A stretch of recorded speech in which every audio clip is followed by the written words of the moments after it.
Hey everybody, it's Mr. Gratz. Welcome to AP Stats. We're going to go through this little PowerPoint here.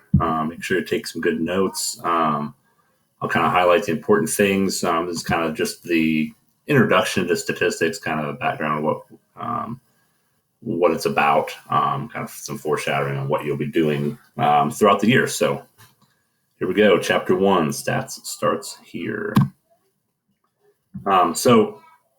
First off, stats. Is my goal is to make this a fun class, something that you'll find very applicable to the real world, and really, I hope in the future, statistics are everywhere now. So it's you're going to use it in your job. You're going to see it. You see it all the time. Social media, the news, everywhere. People using it and misusing it. So my goal for the year is to help you understand it a little bit better. So. First off, statistics is a way of reasoning, along with collection of tools and methods designed to help us understand the world. A couple things with that, statistics, which is plural, are particular calculations made from data. So examples of that, like mean, median, mode is one. We don't use mode a ton, but that's another one. Variety of others that you may not have heard of, so we won't get into that yet. Then we talk about data. Data are values with a context. So what is statistics really about? So in short, statistics is about variation. We see it all, used all over the place. We can take measurements.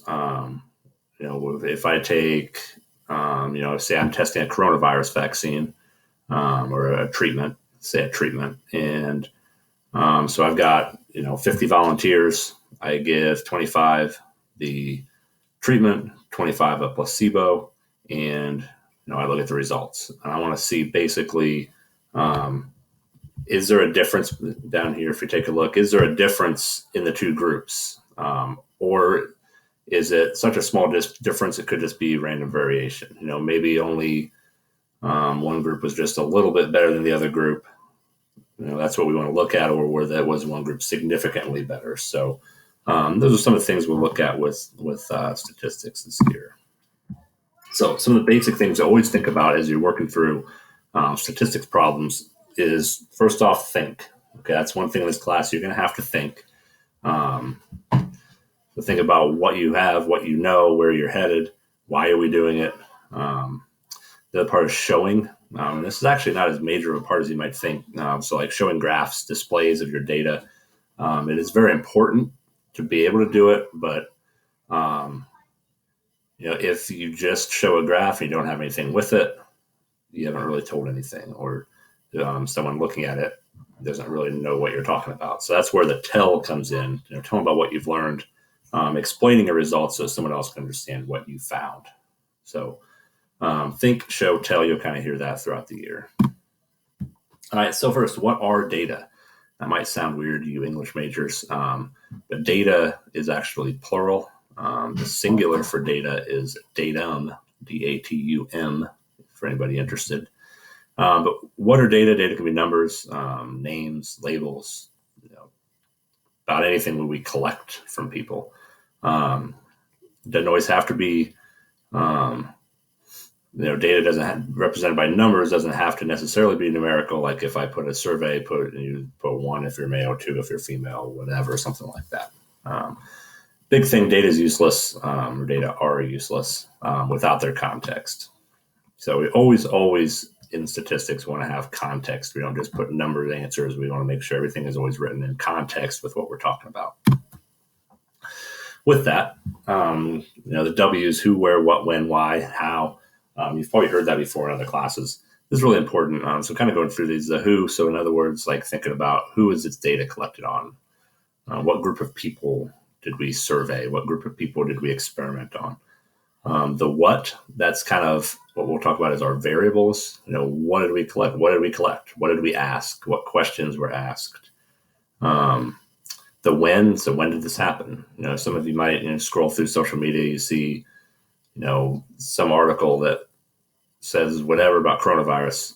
Then you're like, oh, whoa. And you look at it and it's from 2 months ago or something. So the when is very important. When was that data collected? Where is it collected? It's often be important. We'll talk a little bit about that in a minute. Why was it collected? We don't always know that. It's not always specifically told to us, but usually you can kind of figure out why it would be important to know this. And then the how is it collected? That's extremely important. There's a whole unit on that. If data is not collected in a way that gives us a representative sample, it's pretty much useless. So we'll talk a lot about that in Unit 3 on how to collect data. And you'll learn a lot of times it's not collected very well by certain groups. All right, so data table. This is an example of a data table, basically a table with data. It gives us kind of all kinds of information. This might be a company, it collects data on people buying stuff. This is CD purchases, so you can kind of think about when this PowerPoint was made. But you've got the person, where was it shipped, what did they pay, where are they from, what did they buy, was it a gift for someone else, all this stuff. All these things are collected, okay? And they use that for advertising purposes, for sales, or all kinds of reasons why they would need to collect these different parts of data. So kind of a note. So obviously here's the who, okay? All these would be the what's. This basically, what do they collect? All those columns are the what. So our who's, that tells us individual cases for which we've collected data. Some important vocabulary just to know, so you use it correctly. If I have individuals who answer a survey, we call those respondents. They respond to the survey. So when BCSC collected data from your parents on what they want to do with opening a school, when your parents filled those out, those were respondents to the survey. If we do an experiment, if I experiment on people, we call those subjects or participants in the experiment. If I experiment on animals, plants, and inanimate objects, we call those experimental units. So just some things to note, just so you're using the right words in certain situations.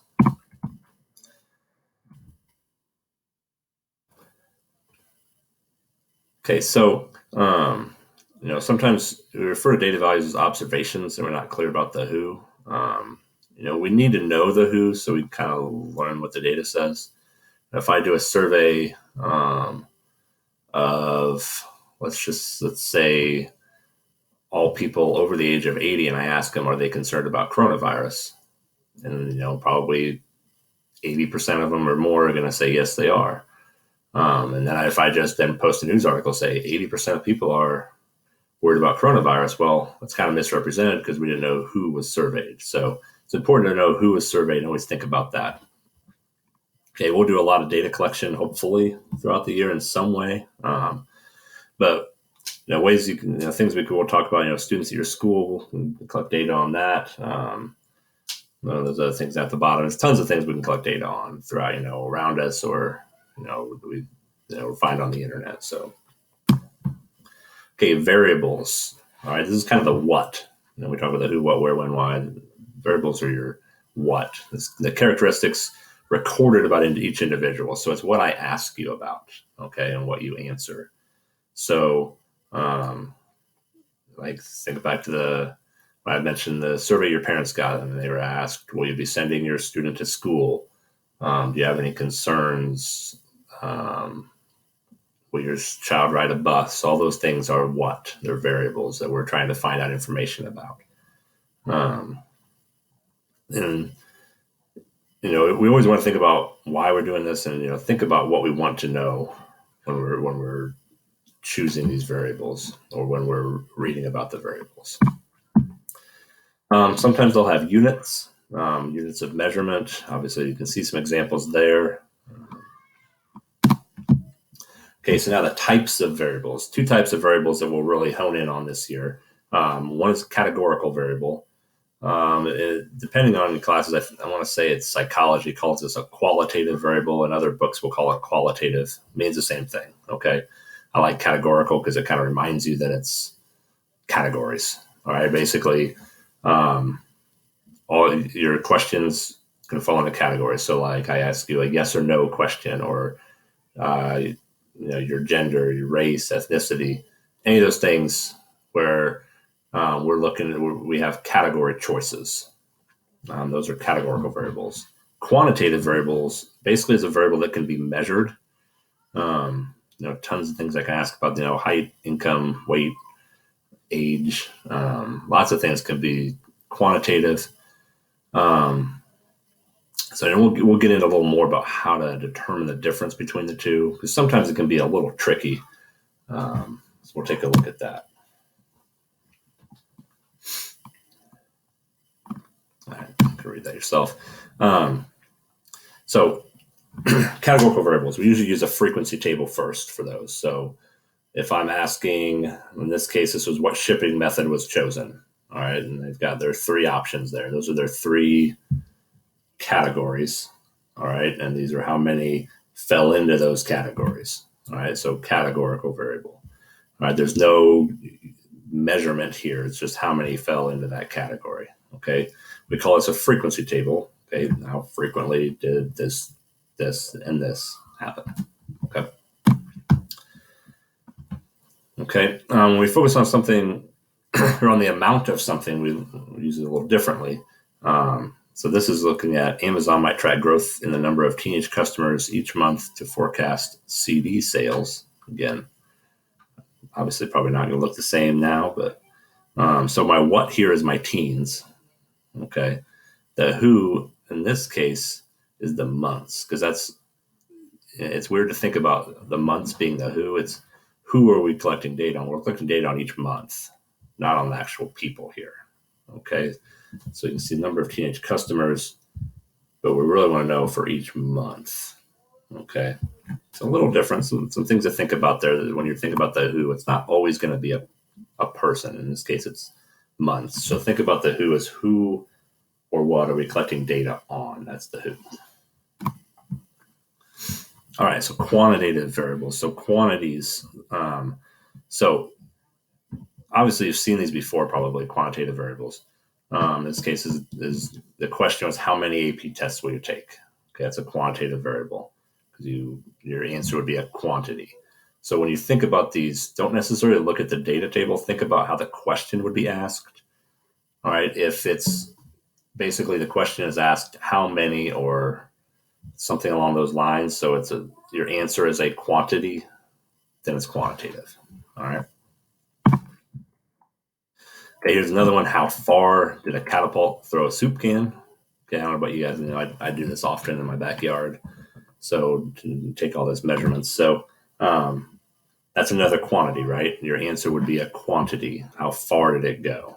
So again, quantitative.